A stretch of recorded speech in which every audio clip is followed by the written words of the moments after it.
Could this be the most unpredictable Six Nations ever?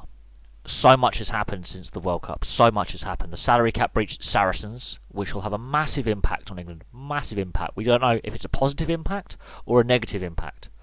It could divide the squad between the Saracens players and the rest of the squad, or it could unite the squad together because we're coming together in a tough time. So Eddie Jones has a tough job ahead of him over the next couple of months in making sure the squad is balanced and happy, because it could split the squad into two separate camps, or it could unite the squad. We know that some players were actively involved in the salary cap breach at Saracens, so that's an interesting point. Wales, Ireland, France and Italy all have new coaching setups, so that's going to make their styles of rugby completely change. We know that it's going to be a very interesting settling in period for those coaches, so they've got no pressure on them. They can just throw the ball around, they can do what they want. The players will obviously want to be buying into their new coaching systems, but the pressure's off those four coaches for this year, because they're settling into new roles. So Andy Farrell in Ireland, for example, even though he was assistant there before. Wayne Pivac, even though he's been Scarlet's coach, and so therefore knows a lot of the players. And Stephen Jones was assistant at the World Cup. That's a new coaching setup there. Fabien Gaultier at France, a French team that's so unpredictable.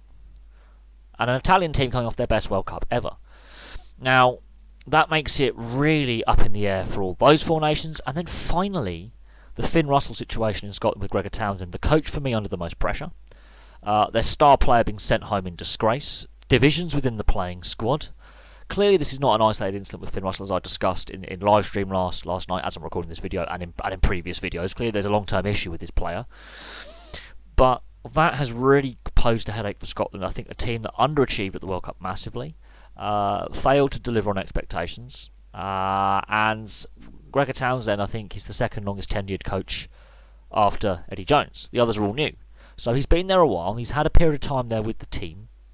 He's had his philosophy for several seasons now, and they've regressed. So I honestly believe that there won't be a Grand Slam in this Six Nations. I honestly believe this could be the most open Six Nations that we've ever had. This could be the most open Six Nations ever.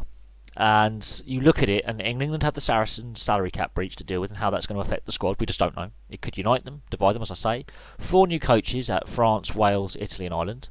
So the pressure's really off those four nations, really. They're not expected to win everything or lose everything. There's new coaching setups, there's new philosophies in place, some captain changes, some player squad changes, new players coming in. There's no pressure on them. And then there's Gregor Townsend with Scotland at the other end of the spectrum, under the most pressure. Star player sent home in disgrace. Scandal surrounding the team over the last week in the build-up to their first game against Ireland. And he's under the spotlight because that is a team that has gone backwards in the last 4 years. So I think, we could have a very open tournament, some fun rugby, a lot of mistakes because there's lots of new coaches and new players coming in. So I don't expect free-flowing, perfect rugby, but I expect it to be a spectacle of intensity. As a neutral, it'll be fun to watch because with mistakes come points, and where there are points, there are normally tries and drop goals and penalties and all that comes with that, because that's a given.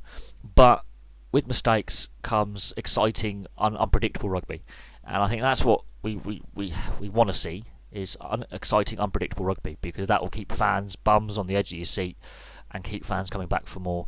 Because if every team can compete for the title, it makes it a healthier competition in the long run when these teams start developing and start getting ready for the next World Cup in 4 years' time. But for now, thank you very much for watching. Please place your thoughts below.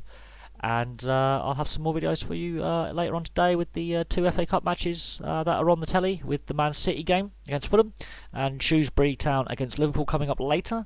I'll do match reviews of them, and I'll have some more videos for you very, very soon.